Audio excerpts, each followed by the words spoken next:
Hi there, my name is Malcolm. Welcome to Mecha Knight's Nightmare. Assuming you didn't watch the first video, this is a game where you simply put it like this. One stubborn pilot with too much tax-paying dollars to use a mech and whatever modern military arsenal to save humanity from the endless hordes of Eldritch Horde to eat you just for breakfast. It's a game made by a single person and may not have a lot of players played it. It certainly has grabbed the attention of some Mecha players before and there. So if you are interested, I'll put a link down in the description. There's so many guns to use and many parts to acquire and customize, which is why I wouldn't be able to lay out each and every single one of them. However, I may have found a solution for such a problem. Assault rifles, go. Shotguns, go. Cannons to go. Miniguns to go. Rockets to go. As you get to the higher tiers, you can even get laser and go. So maybe now you start to get the idea of how every single part and every single weapon work. First and foremost, you start strong with like 2 assault rifles and 2 cannons, but as you go even further, you can even switch those into even more higher power weapons like rockets and miniguns, and if even found a certain shoulder equipment, you could even put more guns using such equipment on the sides of the shoulders. There's tons of freedom when it comes to customizing your mech in this game. Back again after fighting in the Battle of Bosphorus, we got Ethan, we got Mia, and we also got Cheryl, who I never spoke about in the last video, so allow me to shed some light on her in this one. This mission is standard procedure. You gotta go ahead and start killing shit, lots of shit. This time you only just have more bombardment as assistance, which I don't know why. I already have quite my own arsenal at this point, but I guess that's a nice little thing to add. Because of all the carnage that I've been causing, the whole government decided I was a one-man army, decided to have me and Cheryl just protecting the entire facility from lots of reds. And Mia would have to do her own scouting using her own light mech. At least that's was supposed to be the case until she got squabbered, and now we have to do a whole rescue mission. And this is the time when Cheryl became from beta to Giga Chat. We now have to start a whole defense mission. We have to protect Mia as she's being rescued from hundreds and thousands of reds. Only this time it was more intense because it was more of a defense mission where the threat is just not on me but also on Mia. But thanks to the massive arsenal that I had, that wasn't really much of a problem. We now are getting into a sort of a testing purpose for the use of this particular weapon known as Ragnarok. In case you don't know, the scientists have been experimenting ways to kill the Reds, and what better way to have a mech like me to test out their newest weapon, which is basically a copycat of the laser projectile Red that easily can destroy planes, now being shoulder held by a mech. The most fun you'll ever have using a huge devastating weapon is in this particular mission, where you simply can destroy hundreds if not thousands of Reds as well as behemoths with the use of a single click. Well, not so much of a single click when it comes to behemoths, but you get the point. But this is a video game, which means there's gonna be plot twists, and all of a sudden that really cool devastating weapon does not fucking work anymore, and now I have to get out of here because the whole place is about to be infested with Reds. Thankfully it didn't take long for the AVAC to come in. Oh wait, never mind, it got shut down. Oh yeah, another plot twist, as if I never needed more plot twists. But that's usually nothing a 2 shotguns and a rocket pod can fix. Once that was done, we just get out of here. The testing was complete, even though there was fuck ups. The biggest battle that we will have as of right now is the Kiev, where we have to defend the position for as long as we can until we gather all the Reds into this one certain position and use the railgun batteries to defeat them. Kiev was heavily infested with artillery and laser type Reds, so my job was to simply use my weapons and to clear them out one by one until it is a safe distance for the railgun batteries to set position and then commence the defense. Yeah, at this point with the arsenal that I have, it feels more of a cleaning job than it is being a job that requires intense shooting. But then again, I'm not really complaining. Once we have set up, it was now time to start attracting all the reds, make a whole train of them, and basically start blasting them part by part, piece by piece, until there was no more reds, at least for a good while, I hope. And thankfully, I have brought just the arsenal to eradicate those reds. And that is a big fuck off plasma. So now the whole scene looked like a bigger version of Edge of Tomorrow or something like that, where I was constantly going around eradicating reds and having them not go against our tanks, because if they destroy our tanks, it's just sad. Because these tanks can barely do anything against them, but at least they can kill a little bit of them. However, it was only my job that I needed to make sure that all of them stay safe, and also all the reds are extinguished. Though they were going hellfire on that one. But what's a big battle and a big defense without boss fight? And this one is going after Cheryl. Oh no, our Giga Chat Cheryl is about to fall down. So now this is another boss fight where I can need to simply keep shooting on this fucking boss and get him into my attention so that he does not kill any other tank. And this time I get to destroy him well, fair, and square.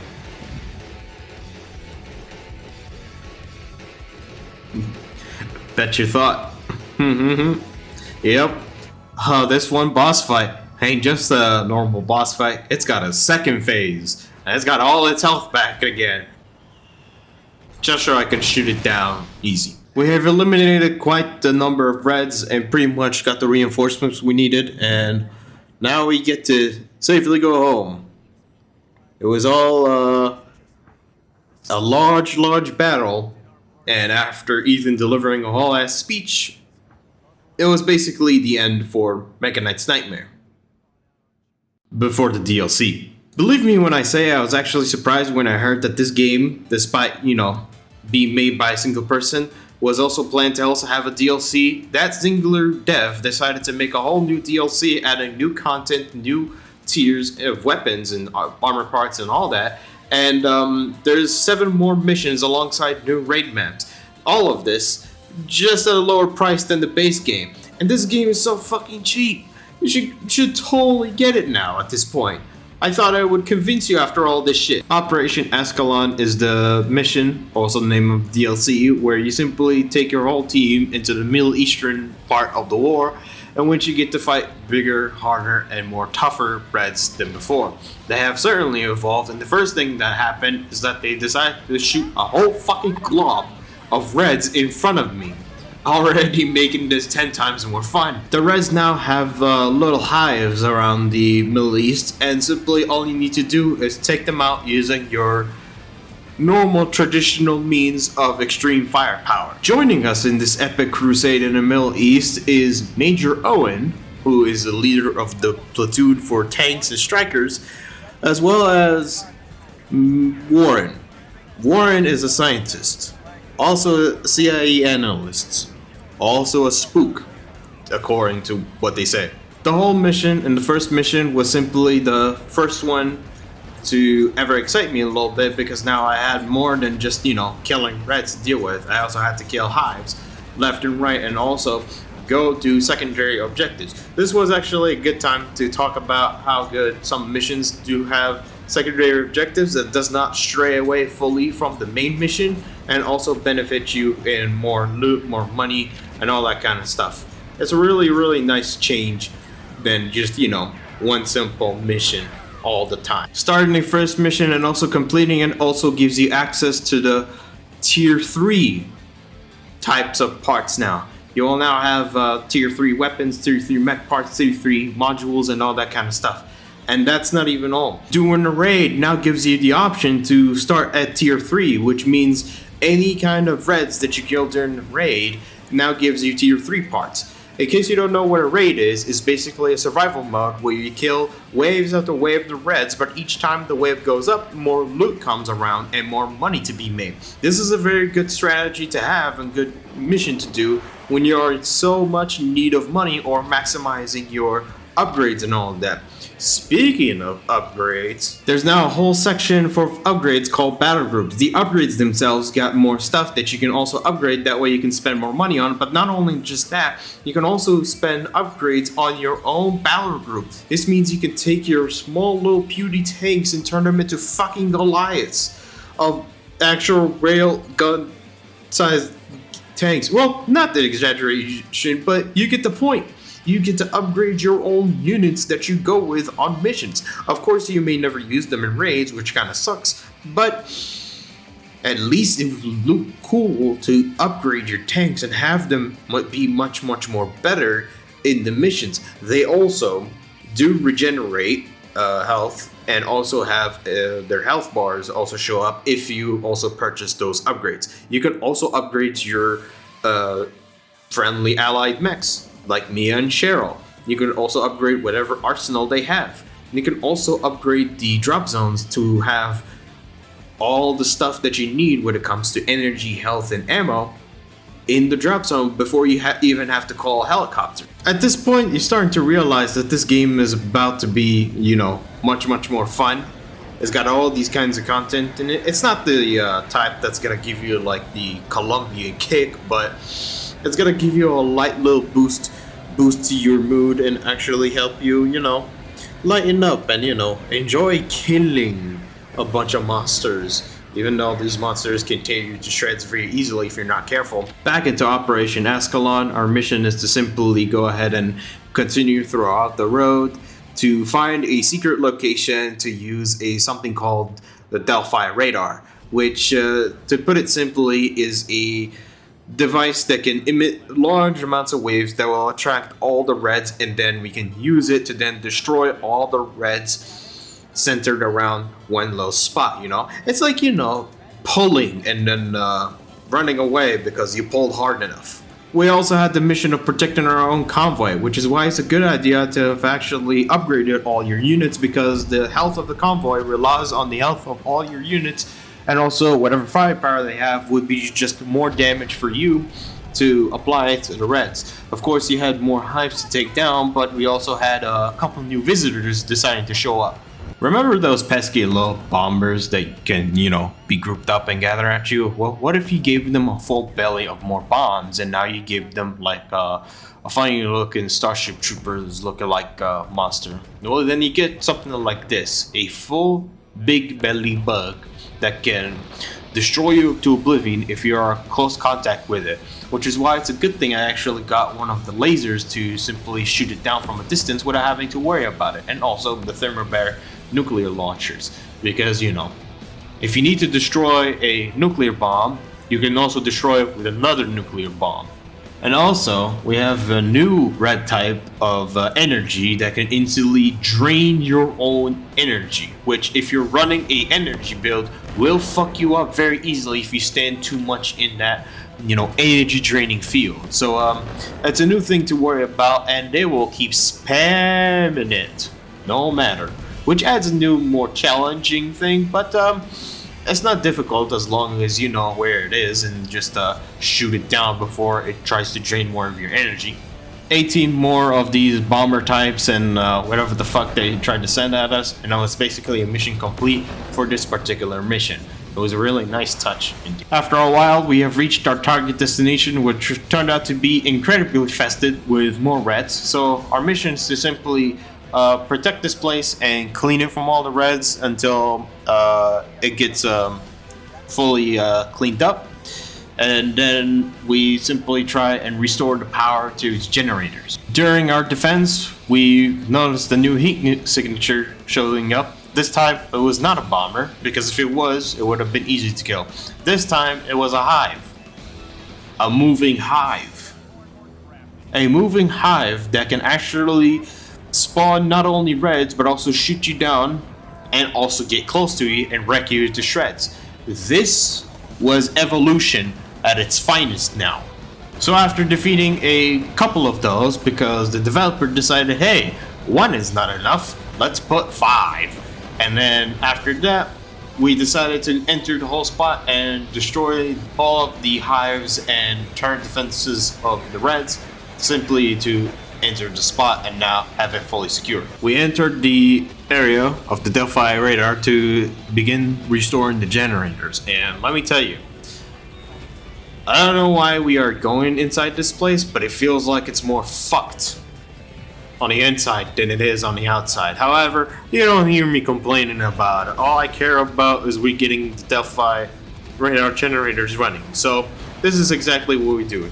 It's very creepy to go through it all, and also we don't have any kind of air support, so I have to restore all my slots with another active modules, repairing ammo, energy, and all that. That way it would be much more easier for me, since I now have any kind of backup at all.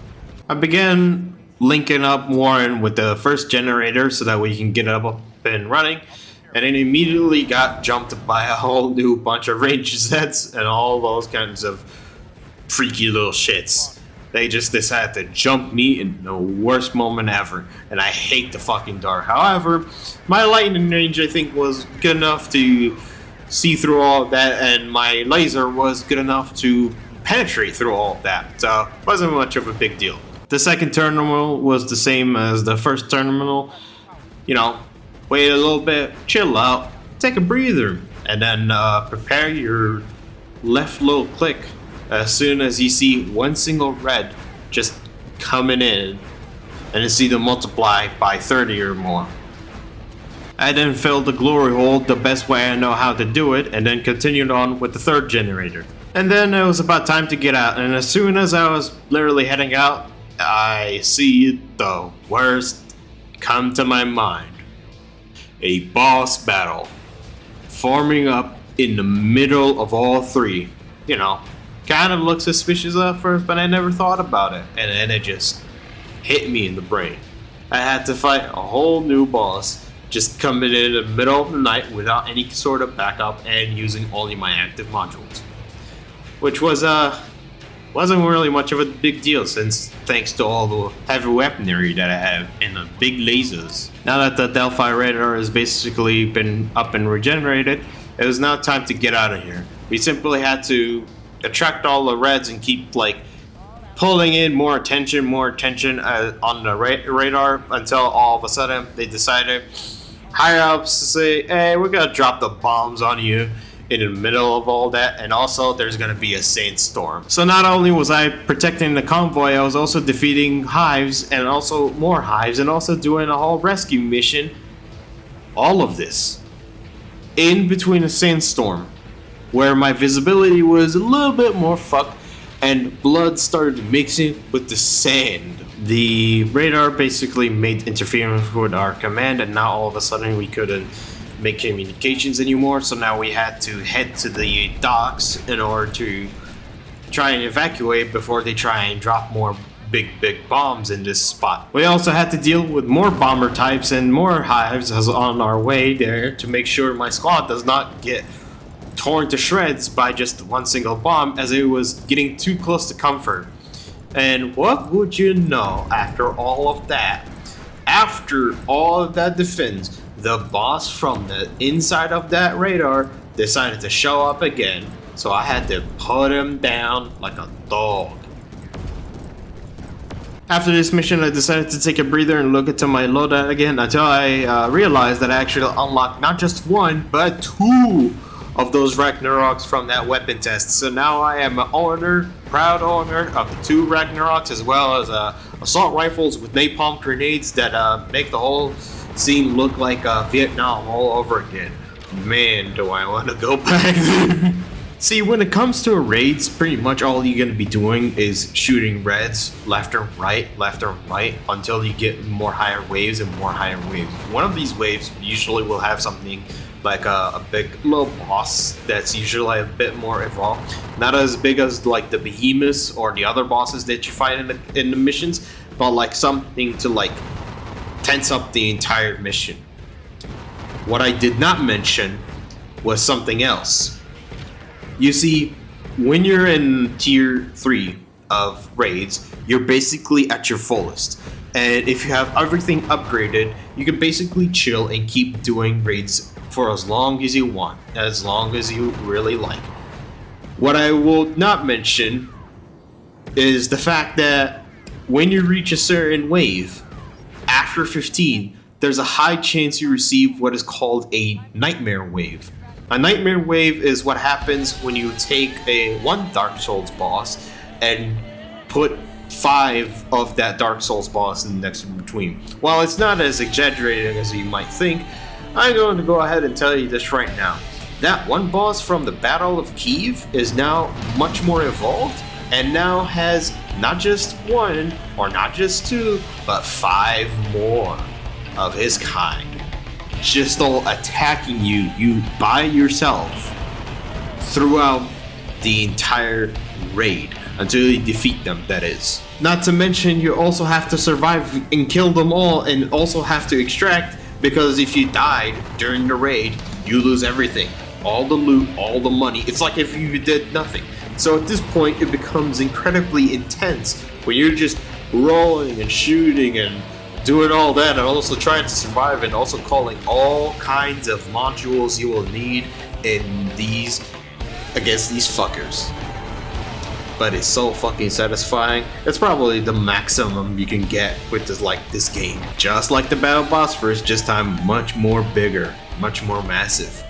Our mission is to simply go ahead and eliminate all the reds that are coming into the Middle Eastern part, and also prevent any kind of hives from entering the city.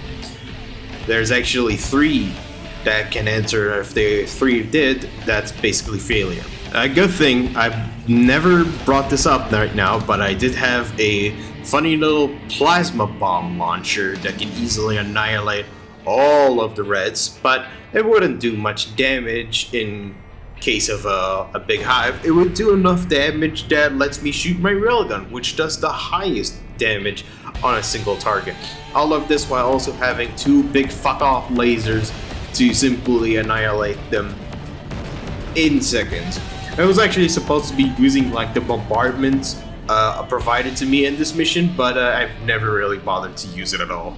Yeah, so imagine every single type of red just coming into this one beach, and you basically have to use all your weapons, all your modules, and also try and prevent hive, like big fucking carriers to like enter the city, or otherwise it would be all for nothing. And at the same time, you have lasers destroying the air superiority, and now you have to, wait for the air squad or the other squad to eliminate the lasers so that you can be able to use your air modules again. It's all like very, very intense in this last mission. After killing a lot of hive carriers, I thought it was over, but nothing's really over. 20 something carriers was not enough. Now let's combine all of them, and they're gonna have to fight this big fuck off super carrier now that will be ready to tear me apart if I'm just stood still. This is the only boss that requires you to keep moving or have enough health to be able to combat all of its attacks, because its lasers, it's so devastating, and its area of like attack for like one of the lasers is also very fucking big. There's many times where I can almost been like lost all of my health, but at least nearly made it to the supply drop, so just so I can get my health back. After all of that sheer will, determination, and firepower laid down on that one fucking big carrier, it was over. We successfully completed the mission and destroyed the super carrier. Now we are given, I don't know how fucking long, until the next sequel of Mecha Knight's Nightmare, when we have to destroy the Reds again.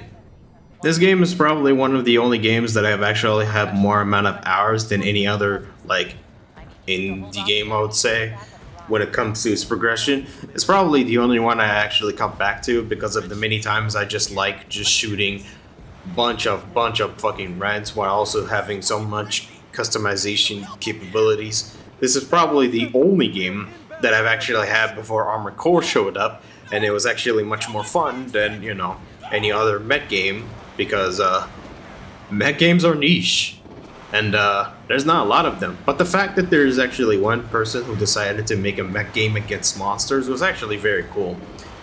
This game is also very, very just fun. It's not something innovative, but it's something you can certainly lay back and just enjoy throughout the hours of your time. Thank you guys so much for watching. I hope the new new editing magic is shown, and yeah, there'll be more videos like that coming around the corner. I'll see you all later.